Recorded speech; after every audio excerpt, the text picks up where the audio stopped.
All right. Hello and welcome to our lecture on the 1920s, where we're really going to focus on the rise of big business and the culture clashes that were a result of this decade. Now, there's so much more we could talk about, and we will in class, but this is what these are the topics I'll focus on for this lecture. So the first thing before we really get into even the rise of big business is we need to talk about what I refer to as this upward economic cycle of the 1920s. Now, what this was or how it worked was during this time period, we see an increase in people's income. We see more people having more jobs and being paid more. As a result, we see people buying more stuff. When they buy more stuff, the companies that are making that stuff earn more profit. They earn more money. And if they're earning more money, they hire more workers. When more people get hired, we have more people with money in their hands. And then that means they have more income, which means they buy more stuff, which means companies earn more money, which means they hire more workers. And you can see that this cycle continues to repeat. Okay, and so we see that it's this upward economic cycle where companies are earning more money and people are getting more money as well. One of the reasons why we see this happening in the 1920s is because of the idea of consumerism. Consumerism is this idea that increasing, so more consumption of goods is economically beneficial. So the more goods that are bought, right, the increasing consumption of goods is good for the economy. And it makes sense if you think about that upward economic cycle, because the more things that people are buying, the more money the companies are making, right? The more people that are going to get hired, which means more people have more money, and it continues on and on and on. All right. Now, one of the reasons we see this and one of the changes that this causes, we see during this decade is that the production ethic is actually replaced with the consumption ethic. Okay, so it's this idea that what we buy is actually more important than what we do. What we buy becomes the symbol of our success. What we have becomes more important than what it is that we do. And so we see this switch in society, that we see the switch away from what it is that you're producing to what it is that you are consuming, what you're taking in, what you're buying. All right. And that all contributes to this upward economic cycle. Now, as a result of this upward economic cycle and this consumption ethic and this idea of consumerism, we see this idea that business is our friend again. We return to this idea that business is good for society. Now, politically, during the 1920s, it's very much a Republican era. We have the presidents Harding, Coolidge, and Hoover are Republican presidents. Now, if you remember, Teddy Roosevelt had been a Republican in the early 1900s, and then Taft. And then during the mid-19 teens, during World War I, we ended up with Wilson, a Democrat. But it's during this time we come back to these Republicans. The first thing that we see under this Republican era or during this Republican era is this rejection of internationalism. We don't want to be involved with other countries anymore. One of the reasons is because Americans are tired of death. World War I was from 1914 to 1918. And if you remember from world history, the trench warfare and just the death, it's the first weapon, it's the first modern war fought with modern weapons on this worldwide scale, and it was tragic. And so people are just exhausted and tired of death after World War I. In addition, people are exhausted because of the flu pandemic that was spreading throughout Europe and the United States. There was people were blaming the immigrants who were fleeing or running away from war, they said that they were bringing the flu with them. In fact, the flu killed more people in the United States than World War I did. And so people are just exhausted with death and exhausted with dealing with people from other countries. As a result of this, we passed what's called the Kellogg-Briand Pact.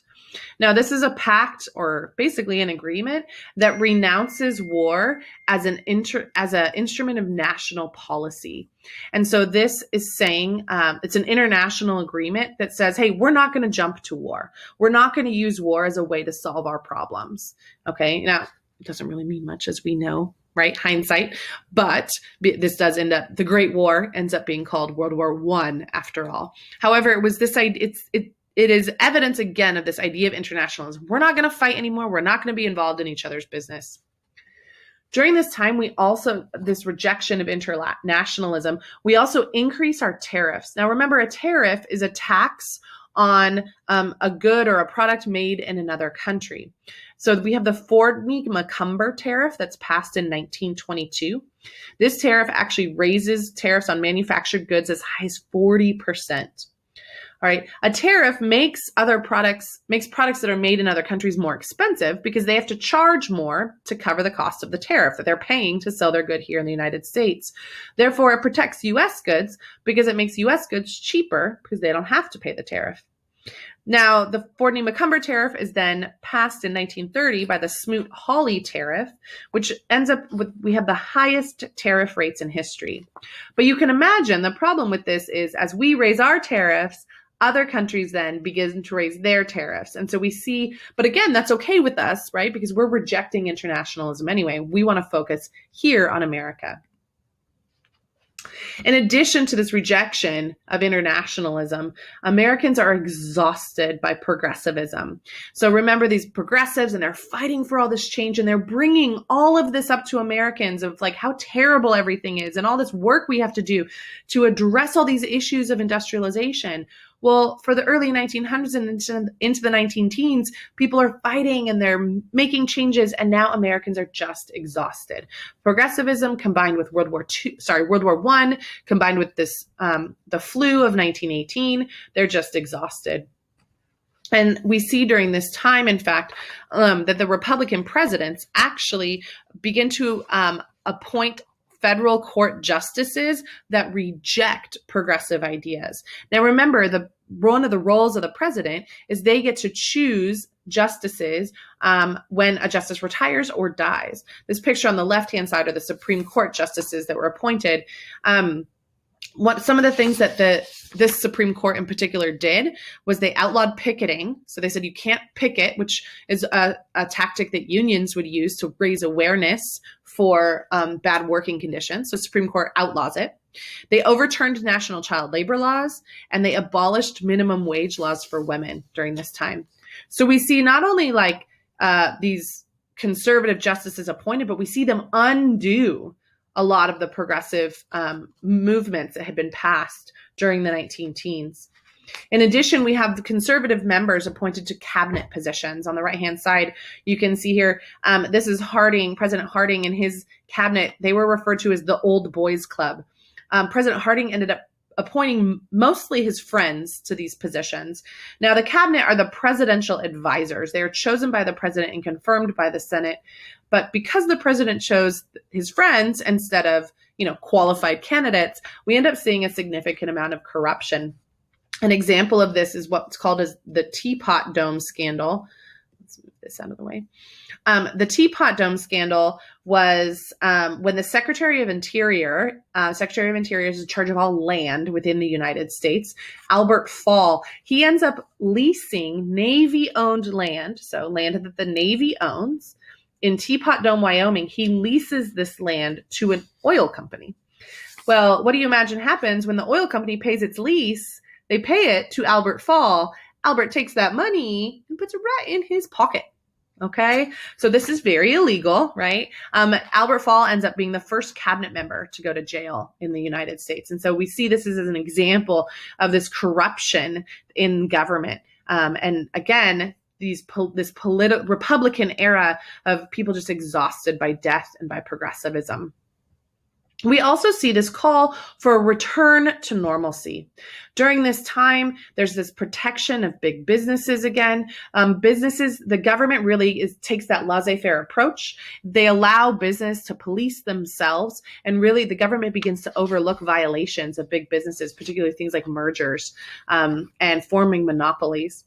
We also see stopping of programs to ordinary people. An example I put down here on the in the key terms is the McNary-Haugen bill.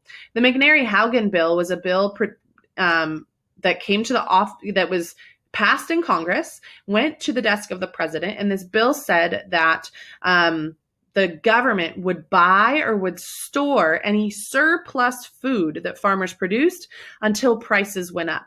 Farmers had a really hard time during this decade. Food prices were plummeting. They were going down. And so the McNary-Haugen Bill was designed to help farmers. However, when it came to the desk of President Coolidge, he ended up vetoing it. He did not pass this bill, so it never actually became a law. So again, this is just this example of the government stopping these aid programs to help ordinary people. So that's the political kind of realm of the 1920s and this idea of business being our friend. Economically, we see these big businesses grow again. In fact, the business person and the owner really is seen as the hero. And again, if you go back to those ideas of consumerism and consumption ethic, it makes sense. If we're supposed to be buying things and that's good, then the owner of these businesses really does become the hero of our story. I mentioned before, the Federal Trade Commission really doesn't do anything as companies begin to merge. Mergers explode throughout the decades of the 1920s. In 1929, half of the nation's wealth was owned by 200 of the largest corporations. And so we see the mergers of these businesses just exploding throughout the decade. This blue line on your chart you can see as it just increases all throughout starting with 1922 and continuing really up to 1929. On the flip side of that, union membership actually decreases during this time. Now, one of the reasons is because unions and labor unions become associated with communism. Now, communism is just one branch of what's called Marxism, right? Karl Marx was a person who came up with the theory that workers of the world needed to unite, and that they needed to unite in order to overthrow these capitalist systems that were designed to oppress workers. All right, so that's the language that was used. So anytime workers started talking about uniting for better working conditions, this idea of workers uniting became tied to Marxism or tied to communism. And during the 1920s, we saw an increased fear of communism. If you remember back to the Russian Revolution that was happening at the end of World War I, it's in 1921 that the Russian Revolution ends and the Bolsheviks take over and the communists take over in Russia. And so as the decade continues, after 1921, we see this extreme fear in the United States of communism. It's often called the Red Scare. Okay, it's the first Red Scare. But you can see here that the labor unions, the membership, the people in labor unions plummets in the 1920s. In fact, labor union membership goes from 5 million down to 3 million during this decade. All right. So in addition, we see during this time period the development of mass culture. Now, this becomes really important because this means that we see this culture spreading from one side of the country to the other side. A couple of reasons for this. Remember that we talked about those chain stores with industrialization. Well, we see the development of this national market in the 1920s where the same goods are available across the country. So not only do you have chain stores where you can go and say buy the same fabric in San Francisco or New York City, but now with department stores, you can buy ready-made clothes, the exact same clothes in San Francisco or New York City and everywhere in between. And so this leads to people having access to the same goods regardless of where they live. And the same goods are available across the country. And again, connecting back to consumerism, that buying things is good for the economy. So people begin to buy more and they're seeing the same thing across the nation. Part of this, I'm going to have to move this a lot, is a result of mass media. Oops. So magazines become a thing during the 1920s that are spread across national magazines, I should say. So Reader's Digest, for example, comes out in 1922. Time Magazine comes out in 1923. The New Yorker comes out in 1925. What this means is that people across the country are reading the same articles. They're seeing the same images, which means these messages that these magazines are promoting are being spread across the country for the first time. In addition, the radio becomes a massive tool in the 1920s. Families are listening to the radio. They're getting news right away from across the country and around the world even. In addition, everybody's listening to the same thing. They're hearing the same news stories. They're listening to the same radio programs. And so we see this development of a mass culture that never existed before the 1920s. In addition to reading and to the radio, I'm going to just cover up some of the wording here. We also have movies, right? Now, these are silent films, but movies are for the first time being spread across the country. And these movies create culture, right? People begin to copy what they see on the silver screen. They copy the fashion. So now there's a way for the fashion industry to advertise in movies.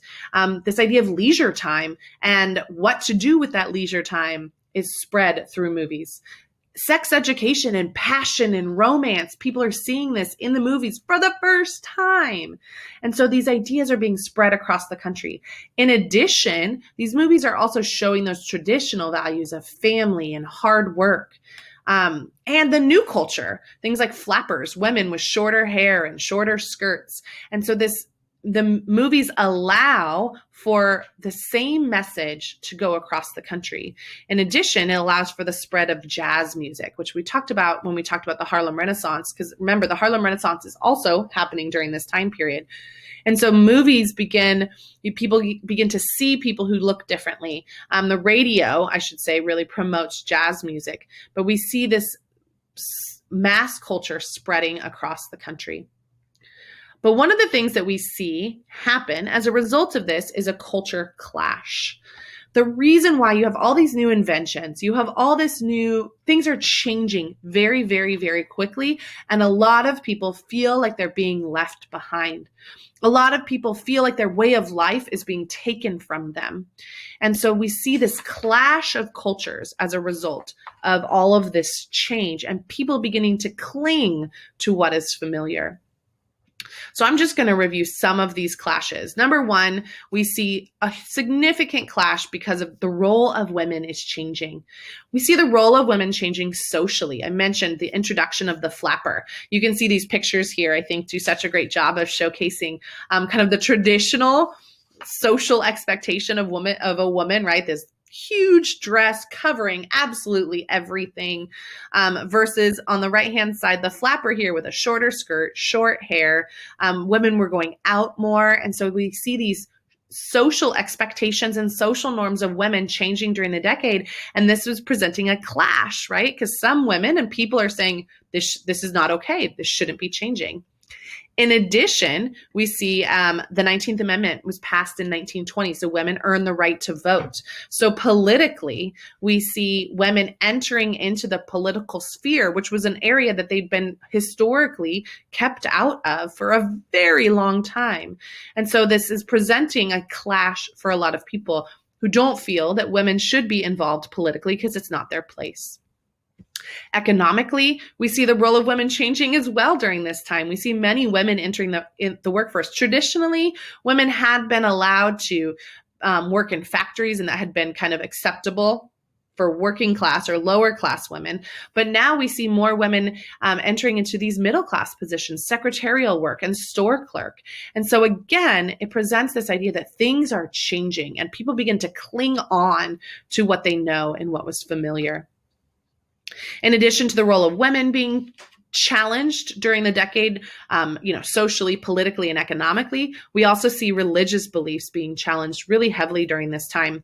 So more people are reading about science and they're learning, and the idea of Charles Darwin's ideas of evolution are beginning to spread. Well, Tennessee made a state law that said it was illegal to teach evolution. You had to teach creationism, this idea that there's a God who created the world and is in control of everything. All right.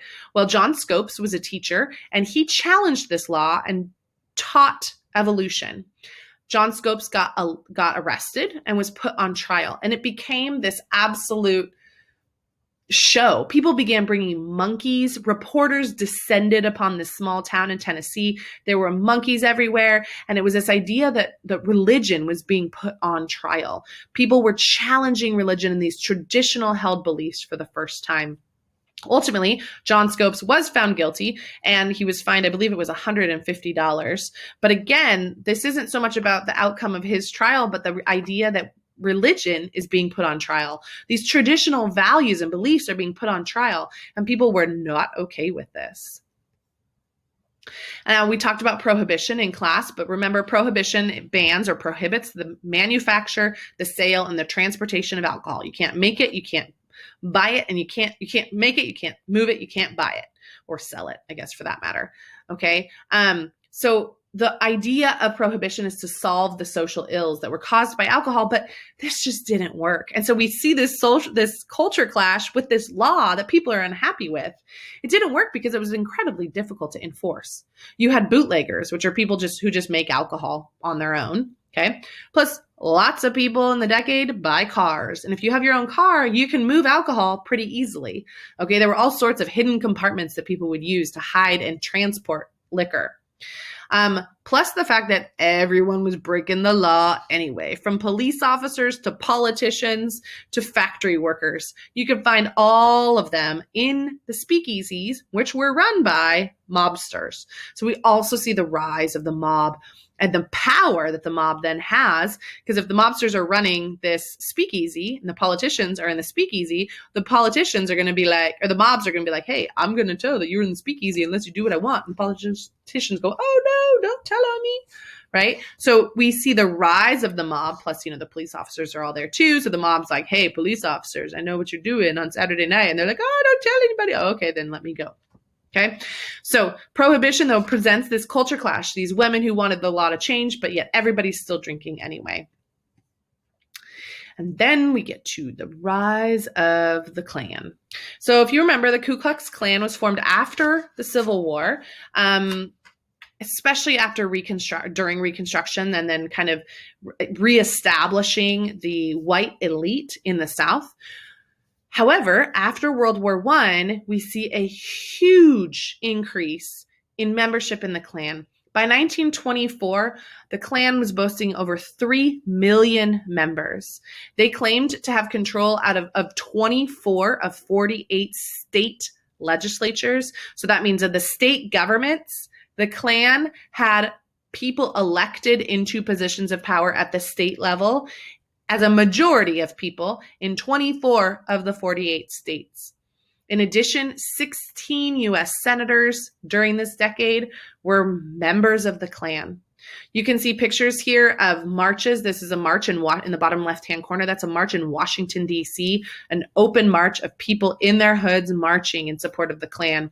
Now, depending upon the area of the Klan, their targets were all a little bit different, but from Jews to Roman Catholics to African Americans was kind of the traditional one we all know of, but even bootleggers and divorcees, people who had gotten divorced. There's this idea that the morals of our nation are changing, and the Klan saw themselves as and believed themselves to be the guardians of morality.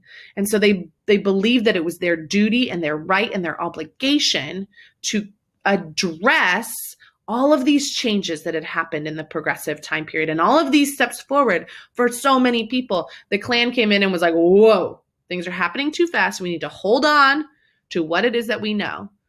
Okay. And so we see a huge increase. The Klan in its peak was 1924, was the height of the Klan. And last but not least, this last culture clash I want to talk about was with immigration.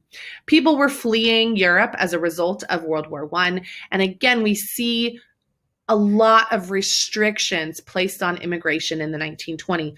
Oftentimes, these immigration restrictions were actually favored by immigrants themselves. So once again, one of my favorite political cartoons, right?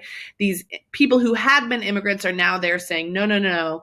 We came here to work hard. These new immigrants are just coming looking for a handout.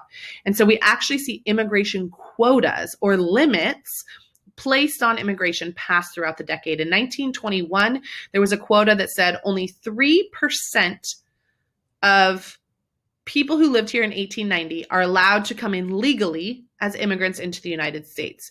So they looked at the census data from 1890 and they counted up how many people were from Asia, how many people from Western Europe, how many people from Southern Europe, how many people from Latin America, and all the different areas.